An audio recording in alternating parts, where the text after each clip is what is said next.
నమస్తే, welcome to LP news. నేను తరి రాజశేఖర్. ముందుగా హెడ్లైన్స్ చూద్దాం.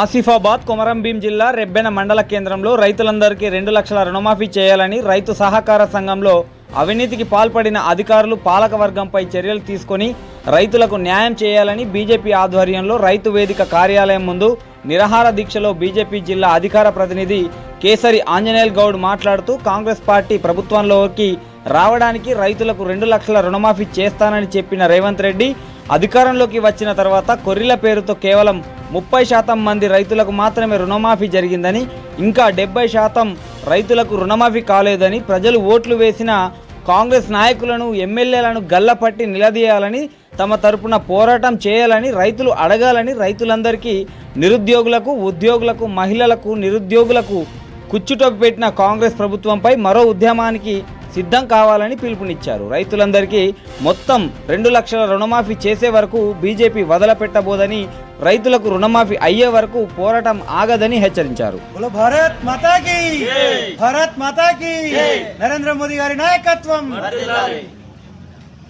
ఈరోజు రెబ్బెన మండలంలో రైతు వేదిక కార్యాలయం ముందు మరి ఎక్కడైతే రైతులు నష్టపోయారో అక్కడనే బీజేపీ ఆధ్వర్యంలో ఈరోజు ఒకరోజు నిరాహార దీక్షకు కూర్చోవడం జరిగింది.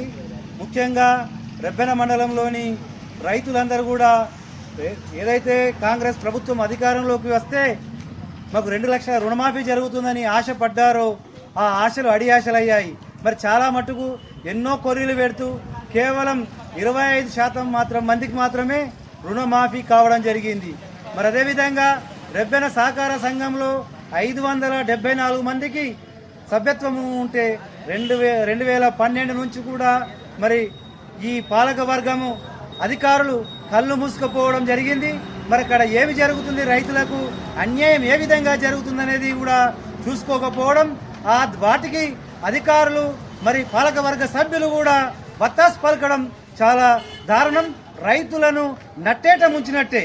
ముఖ్యంగా రెబ్బెన మండలంలో మరి ఏదైతే మరి పాలక వర్గాలు ఏర్పడినప్పటికీ కూడా ఆ పాలక వర్గ సభ్యులు వారు చనిపోయిన వారి పేరు మీద కూడా మరి అదే లోన్స్ రెన్యువల్ కావడము, మరి వాళ్ళు కట్టిన డబ్బులు ఎవరైతే రైతులు కట్టినో వాళ్ళకు డబ్బులు ఇచ్చిన తర్వాత నోటీస్ సర్టిఫికేట్ ఇచ్చిన తర్వాత కూడా మళ్ళీ లోన్లు వాళ్ళ పేర్ల మీద తీసుకోవడము, అదేవిధంగా ఎలాంటి లోన్లు తీసుకొని వ్యక్తులు ఎవరైతే రైతులు ఉన్నారో వాళ్ళ పేరు మీద అక్రమంగా కూడా డబ్బులు కాజేయడం, వారి పేరు మీద లోన్లు తీసుకోవడం కూడా ఈ రెబ్బెన సహకార సంఘంలో జరిగింది. మరి వీటన్నిటికీ మరి బాధ్యత వహించాల్సినటువంటి పాలకవర్గం ఈరోజు మాకు ఎలాంటి సంబంధం లేదని చేయిలు దులుపుకోవడం చాలా దారుణమైన విషయం. ఎందుకంటే ఈ రైతుల సాధక బాధకాలన్నీ కూడా మరి ఏ రకంగా జరుగుతున్నది, వారికి ఎవరికి లోన్ వస్తుంది, ఎవరికి మాఫీ కావాలి, మరి ఎవరికి లోన్ ఉన్నది అనే విషయాన్ని చూడవలసిన బాధ్యత ఆ రోజు సహకార సంఘం ఎన్నికల్లో మీపై నమ్మకం ఉంచి గెలిపించిన ఈ రెబ్బెన మండల రైతులందరూ కలిసి మరి వాటి బాధ్యతను నిలుపుకోవాల్సిన బాధ్యత మీ మీద ఉన్నప్పటికీ మాకు ఎలాంటి సంబంధం లేదని తెలుపుకోవడం చాలా దారుణం.